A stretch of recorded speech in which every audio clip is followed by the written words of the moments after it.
राधे राधे महाराज जी। महाराज जी, जैसे कि हमने संतों की वाणी में सुना है कि परब्रह्म परमात्मा श्री कृष्ण और हम में कोई भेद नहीं है, हम परमात्मा के ही अंश हैं और वो हमारे अंश हैं। और यार सुनो, कहने सुनने समझने की थोड़ा अंतराय है।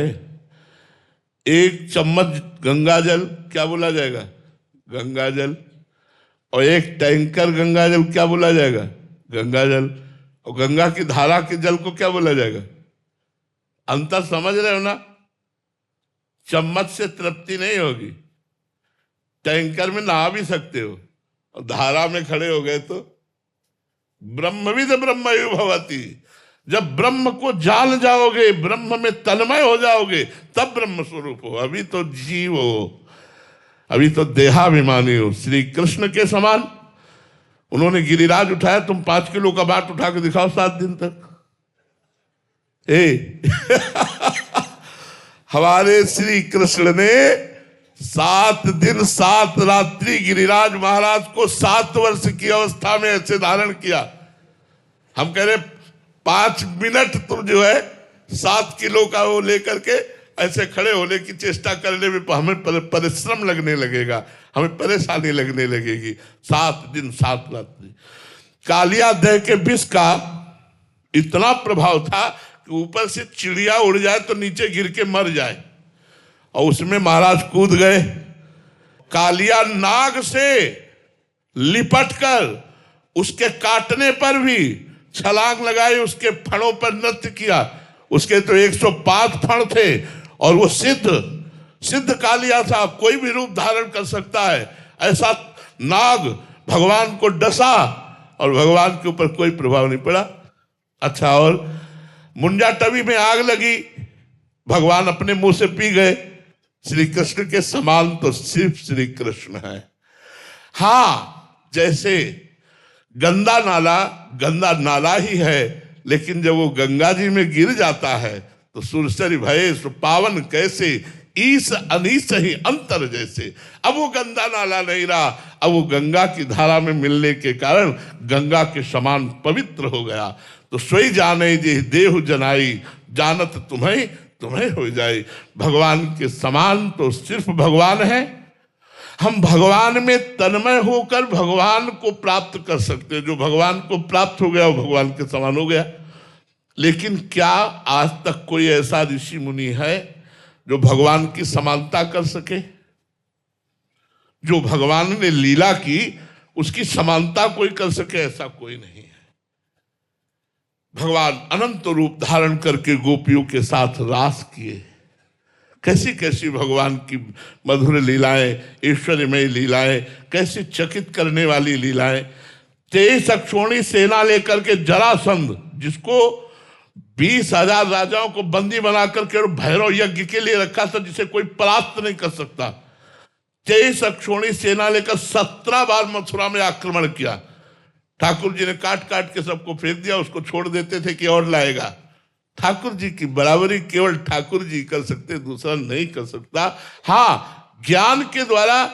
अब जैसे एक चम्मच पानी है, अब वो गंगा जल में छोड़ दिया गया, अब क्या कहोगे उसे? पानी थोड़ी कहोगे, अब गंगा जल कहोगे। तो ये जो जीव है देहाभिमानी, ये भगवान का भजन करके जब भगवान में तन्मय हो जाता है, तो जैसे अभी कहा गया, मोरे मन प्रभु विश्वासा, राम ते अधिक राम कर दासा। ये भाव का विषय ना, क्यों सामर्थ्यशाली हो गया भगवान से अधिक। भगवान से अधिक सामर्थ्यशाली कोई नहीं है। भगवान जैसे तो सिर्फ भगवान है। उनमें तन्मय होकर देखो, भगवान है समुद्र, हम है तरंग। तरंग किसकी होती है? समुद्र की होती है। लेकिन जब तक उसमें वायु विकार है तब तक आप उसे समुद्र नहीं कह सकते, उसे तरंग कहेंगे। जहां वायु विकार हटा वो समुद्र हो जाता है। ऐसे माया विकार हटा तो जीव ब्रह्म स्वरूप हो गया। ब्रह्मविद ब्रह्मयु भवति। तो ऐसी बात समझो। इसलिए भगवान के चरणों का रहस्य जानने वाले सनक सनंदन सनातन सनत कुमार ब्रह्मबोध ज्ञान होने पर भी हरिश शरणम हरिश शरणम हरिश शरणम ऐसा जपते रहते हैं। भगवान के समान तो भैया सिर्फ भगवान है। भगवान के ही हम सब अंश हैं, इसलिए भगवत स्वरूप है।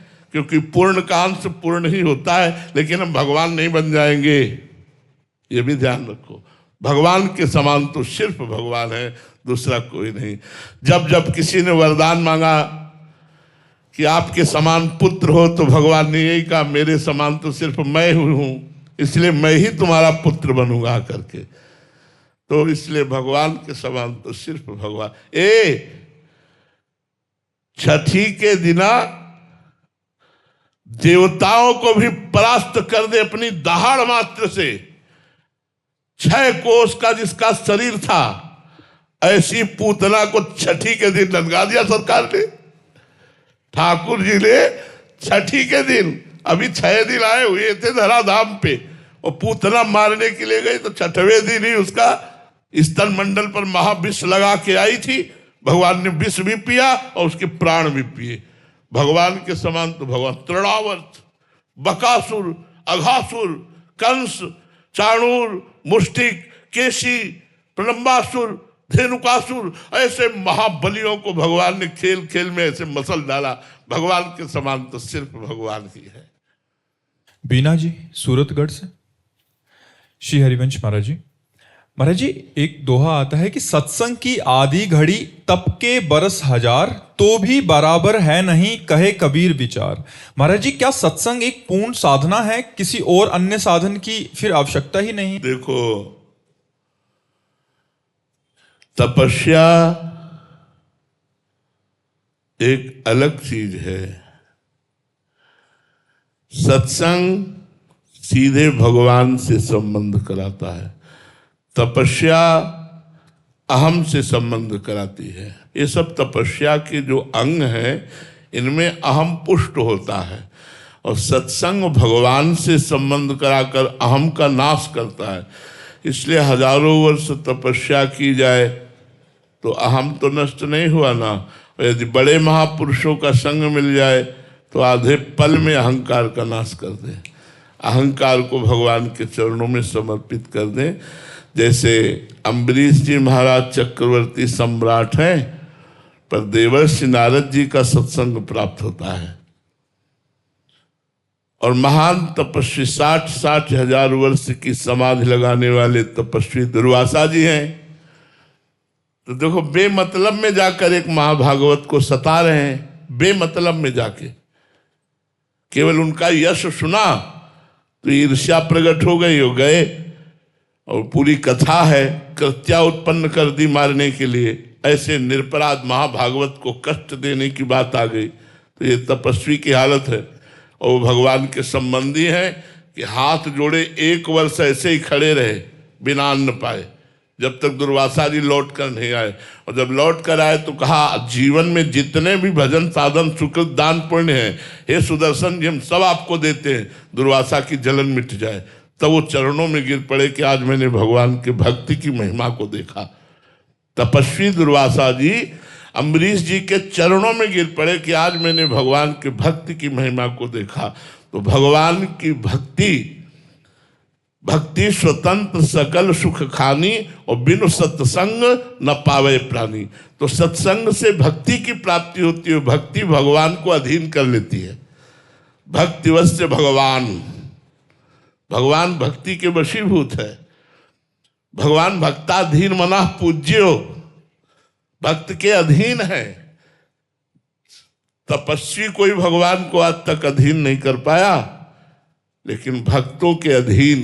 भक्तन पाछे यो फिरे जो बछड़ा संग गाय। जैसे बछड़ा को आगे लेके चलो तो गाय रमाती हुई आए, ऐसे जहां भक्त जाता है उसके पीछे पीछे भगवान। यहां तक कि जहां मेरा भक्त चरण रखे वहां रखूं मैं हाथ, पीछे पीछे मैं फिरूं कभी न छाड़ू साथ। यहां तक कि भक्तों की चरण रज लेने की भगवान आकांक्षा करते हैं। निरपेक्षम मुनिम शांतम निर्वैरम समदर्शनम अनुब्रजाम्यहम नित्यम पुयेत्यं गुरेणु भी। जो निरपेक्ष है, मुनि है, शांत है, निर्वैर है, समदर्शी है, ऐसे भक्त के पीछे पीछे भगवान डोलते हैं कि उनकी चरण रज हमारे ऊपर पड़ जाए।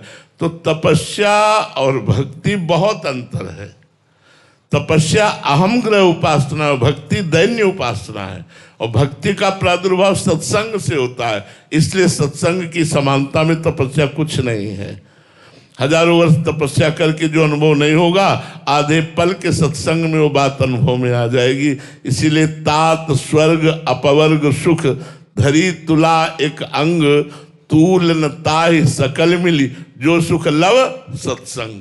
लव मात्र के सत्संग से जो मिल जाएगा वो स्वर्ग और मोक्ष में भी नहीं है, ऐसा वर्णन आया है। प्रवीण जी राजस्थान से। राधे राधे महाराज जी। महाराज जी, सम्मोही मैं जग देखा, मोते संत अधिक करे लेखा। भगवान से भी भगवान के भक्त की उपासना श्रेष्ठ क्यों है महाराज जी? भगवान के होते हुए भी दुर्दशा नहीं रुकी। सबके हृदय अछत अविकारी, सकल जीव जगदीन दुखारी। परमानंद में भगवान सबके हृदय में बैठे, लेकिन दुर्दशा नहीं रुकी। पुनरपि जननम पुनरपि मरणम पुनरपि जननी जठरे शयनम चलता रहा। लेकिन जब भक्त मिला, संत मिला, संत समागम हुआ, बुद्धि बदली, भगवान की भक्ति जागृत हुई, संत कृपा से भगवान की कृपा का परिचय मिला, तो जन्म मरण चक्र रुक गया। संत संग अपवर्ग कर, संत का संग मोक्ष पदवी को प्रदान करने वाला हुआ। तो भगवान सबके हृदय में बैठे हैं, लेकिन काम नहीं आए। काम तब आए जब संत रूप से भगवान मिले और हमें उपदेश किया और हम उनकी आज्ञा का पालन किया, तो भगवान से परिचय हो गया और भगवान की प्राप्ति हो गई। इसलिए मोरे मन प्रभु से विश्वासा, राम ते अधिक राम कर दासा। भगवान ने कहा, जाने उस संत अनंत समाना, सातों सब मुहिमे जग देखा, मोते अधिक संत कर लेखा। मेरे से भी अधिक संत को मानो, क्योंकि संत की कृपा से ही तुम मुझे जान पाओगे। आज तक किसी को कहीं भी भगवत प्राप्ति हुई है तो संत कृपा से ही हुई है। ऐसे तो 184 योनियों में भटक ही रहे, सबके हृदय में भगवान है, लेकिन जब संत समागम हुआ तो 84 का चक्र रुक गया और भगवान की भक्ति के द्वारा हम भगवत प्राप्त हो गए। इसलिए हम भगवान से भी बढ़कर गुरु को मानते हैं, भगवान से भी बढ़कर संतों को मानते हैं। ऐसा भगवान ने भी आदेश किया है। प्रियंका मिश्रा जी। राधे राधे गुरुदेव। महाराज जी, आपके सत्संग में एक बार सुना था कि एक बार एक पंडित जी कबीरदास जी महाराज जी को परास्त करने के उद्देश्य से उनके पास गया। उस समय कबीरदास जी महाराज जी ने उनसे प्रश्न किया कि पढ़कर समझे हो या समझकर पढ़े हो। महाराज जी, इस बात का अर्थ क्या है? कि अगर पढ़ के समझे होते तो भगवान का भजन करने लगते, क्योंकि शास्त्रों का सार है भगवान का भजन करना। और अगर समझ के पढ़े होते तो भगवान का भजन करने लगते। तो ना तुम समझ के पढ़े हो, ना पढ़ के समझे हो। इसलिए अभी तुम्हारे अंदर वो भाव नहीं है, विद्वता का अहंकार लेकर के दूसरों को पराजित करते हुए डोल रहे हो। तो ना तुम पढ़ के समझे हो, ना समझ के पढ़े हो। अगर पढ़ के समझ गए होते तो भगवान की शरण में होते, यदि समझ कर पढ़े होते तो शास्त्रों का सारे भगवान की भजन में या भगवान की वृत्ति में रहना या आत्मस्वरूप में स्थित होना। तो ना तुम समझ के पढ़े हो और ना पढ़ के समझे हो। कबीरदास जी ने यही बात समझाई उनको। अनिल जी, श्री हरिवंश महाराज जी। महाराज जी, हम अक्सर आपकी वाणी से सुनते हैं कि दुनिया में लाखों का मेला जुड़ा, हंसा जब जब उड़ा अकेला उड़ा। महाराज जी, हम संसारिक जन मेलों से कैसे हटे महाराज जी? वैराग्य और आध्यात्मिक नाम जप करो, नाम जप में सामर्थ्य है। जितना नाम जप करोगे तो संसार से वैराग्य, अपने स्वरूप का ज्ञान और भगवान से प्रेम, तीनों बराबर होता चला जाएगा। लेकिन जैसे बहुत दिनों का भूखा आदमी हो और उसे एक कवल खाकर हटा दो तो भूख और प्रबल हो जाएगी। ऐसे बहुत जन्म से परमानंद में भगवान से बिछुड़े हुए हैं। तो अभी थोड़ा भजन हमें जलन प्रदान करता है। अधिक भजन करें तो यही भजन संसार से वैराग्य दिला देगा, भगवान से प्रेम हो जाएगा, अपने स्वरूप का ज्ञान हो जाएगा। हमें चिंता करने की जरूरत नहीं। राम नाम मणिदीप धरी, जीह देहरी द्वार, तुलसी भीतर, भीतर ज्ञान का प्रकाश और बाहर वैभव का प्रकाश, दोनों इन पर लोग सकल सुख पावत। जीव रूपी देहरी पे भगवान का नाम रख लो तो बाहर वैभव का प्रकाश और अंदर ज्ञान वैभव का प्रकाश, दोनों हो जाएगा। राम नाम मणिदीप धरी, जीह देहरी द्वार, तुलसी भीतर बाहिरो, जो चाहस उजियार। बाहर भी चकाचक आनंद और अंदर भी चकाचक आनंद भगवान के नाम के प्रभाव से। न्यायाधीश हिमांशु जोशी जी, एमपी हाईकोर्ट। महाराज जी, जीवन की असली सफलता क्या है? स्वरूप का बोध हो जाना, भगवान से प्रेम हो जाना, मैं कौन हूं इसका पता लग जाना और भगवान से प्रेम हो जाना, ये असली सफलता। अगर ये नहीं हुई तो सब सफलता मिट्टी। आप जब शरीर छूटेगा तो आप जज नहीं रहेंगे। शरीर छूटेगा तो आपका करोड़ों का बैंक बैलेंस आपके साथ नहीं जाएगा, आपका बंगला नहीं जाएगा, गाड़ी नहीं जाएगी, पति नहीं जाएगा, परिवार नहीं जाएगा, मित्र नहीं जाएगा, अकेले आप जाएंगे और वो कर्मों का बोझा लेकर। जैसा कर्म किया शुभ या अशुभ उसका बोझा लेकर जाएंगे। तो उत्तम बात है स्वरूप का बोध प्राप्त करके कर्मों को विध्वंस कर देना, भगवान का प्रेम प्राप्त करके समस्त कर्मों को नष्ट करके मुक्त हो जाना, यही जीवन की सफलता है। और तो सब असफलता ही है। सफलता जीवन की है भगवत प्राप्ति, तत्व ज्ञान हो जाना। हेमलता वासुदेवी जी, न्यू दिल्ली से। राधे राधे महाराज जी। महाराज जी, यदि ज्ञान चक्षु को खोलना चाहते हैं हम, तो उसकी शुरुआत मैं कहां से करूं? गुरु चरण रज से। बंदो गुरुपद पदुम परागा, सुरुचि सुबास सरस अनुरागा, श्री गुरु पदनख मनगन ज्योति, और सुमिरत दिव्य दृष्टि ही होती। दिव्य दृष्टि कहाँ से प्राप्त होती? गुरु जी के नखमणि का ध्यान करने से, गुरु जी की चरण रज का सेवन करने से। तो इसलिए पहले गुरु बनाओ, गुरु चरणों की आराधना करो, गुरु चरण कृपा से हमारे ज्ञान नेत्र खुलेंगे। और कोई साधना इसकी नहीं है। नहीं तो चाहे शिव बिरंच सम होई, गुरु बिन भवनिधि तरह न कोई। तो इसलिए भाई पहले गुरुदेव भगवान का वर्ण करो और गुरुदेव भगवान के द्वारा बताई हुई उपासना पद्धति से उपासना करो, सब बात ठीक हो जाएगी। नैना जी, हिसार से। राधा वल्लभ श्री हरिवंश महाराज जी। महाराज जी, भक्ति में मनमानी अर्थात मन की चाहना बाधक क्यों है, और फिर हम हमारी मनमानी का पूर्ण रूप से त्याग कैसे कर पाएंगे? देखो, मनमानी का मतलब है कि बिहारी जी हैं इधर, आप कह रहे हैं मैं बहुत दौड़ने वाला हूं, इधर से प्राप्त करूंगा, मैं छठी करा जाऊंगा। ये छठी करा जाना मनमानी हुआ, और बिहारी जी की तरफ चलना हुआ गुरुमानी। अब आप छठी की तरफ जिंदगी भर दौड़ते रहे, क्या बिहारी जी के दर्शन पा जाएंगे? और बिहारी जी की तरफ आप लेट करके चले तो भी आप पहुंच जाएंगे, लेटे लेटे जाए तो भी पहुंच जाएंगे, क्योंकि एक एक कदम आप बिहारी जी के नजदीक होते जाएंगे। तो शास्त्र आज्ञा और गुरु आज्ञा भगवान के नजदीक आपको पहुंचाती है, और मनमानी उल्टा चाल है। इसलिए मनमानी चलने वाला कभी भगवत प्राप्ति नहीं कर सकता। अब मनमानी छोड़ने के लिए शास्त्र और गुरु की आज्ञा में अपने आप को समर्पित करना पड़ता है। जैसा हमारे गुरुदेव कहें, जैसा शास्त्र कहे, वैसा हमें चलना है। उसमें मुझे कोई विचार नहीं करना, अपनी बुद्धि नहीं लगानी, तो हमारा बेड़ा पार हो जाएगा। संदीप जी, दिल्ली से। राधे राधे महाराज जी। गुरुदेव, आपने सत्संग में बताया था कि आपकी किडनी खराब होने से पहले आपको साधन का ज्यादा भरोसा था, लेकिन किडनी खराब की खबर मिलने के साथ ही आपकी शरणागति बिल्कुल दृढ़ हो गई। तो महाराज जी, हम जैसे साधकों को ऐसी ही किसी घटना का इंतजार करना चाहिए या किसी अन्य साधन से? नहीं भैया, मत करना इंतजार घटना का। बहुत भगवान की कृपा है जिससे हम आपके सामने बोल पा रहे हैं, नहीं तो दशा नहीं है शरीर की बोलने की। पीड़ा पूरे शरीर में, भयंकर पीड़ा है पूरे शरीर में इस समय भी, पर वो भगवान की कृपा से। तो भगवान से मनाओ कि शरीर स्वस्थ रहे और मन आपके चरणों में लग जाए, ये बहुत बड़ी बात है। अस्वस्थ होने पर फिर प्रायः मन शरीर में ही लगा रहता है।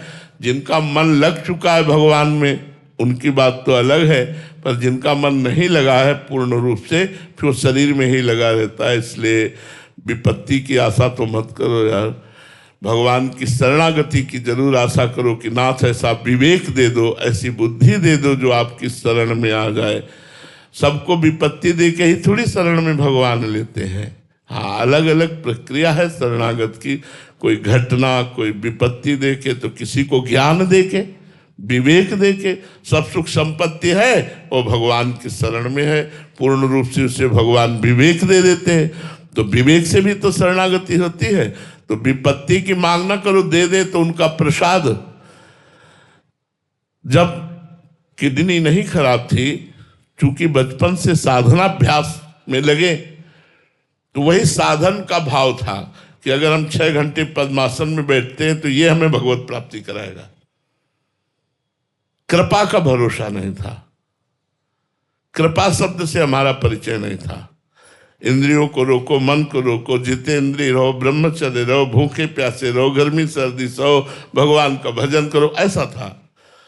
लेकिन जब किडनी फेल हुई तो बैठने लायक नहीं, अब भरोसा टूट गया साधन का और साध्य का भरोसा हो गया कि प्रभु अब तो सिर्फ आपकी कृपा से मेरा मंगल हो सकता है, आपकी कृपा से आपसे मिलन हो सकता है, मेरे में कोई साधना करने की तो सामर्थ्य रह नहीं गई।